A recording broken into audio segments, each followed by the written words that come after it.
5 things you need to know about the new Multipolar World Order. In the space of less than a week, we've gone from hope 2026 isn't as crazy as last year to holy shit, the US is openly discussing invading Europe. Whether you like it or not, we now live in a radically different world to what we've known all of our lives. And if you're in Europe, things are going to get pretty fucking spicy because this is basically Russia's dream scenario. Here's what you need to know. Number 1, spheres of influence. You might have heard this phrase being thrown around a lot recently. Basically, instead of a world dominated by a US-led West, the world is currently being carved into 3.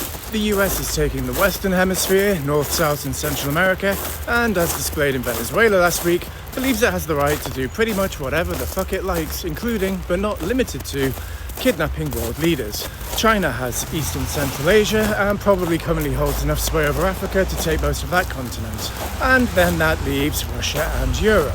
Now, things are happening so quickly that I couldn't even find a good, up-to-date map online showing all of this. This one from just 1 year ago is close, but it's already out of date. Why? Because the US has since effectively abandoned Europe. Which brings us to point number 2. Europe is sharing a sphere with Russia. If you still can't quite see how the rest of Europe gets dragged into a war with Russia, then here it is, it's unfolding as we speak.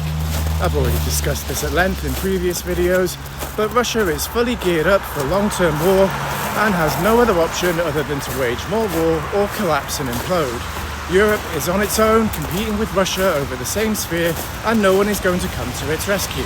Why?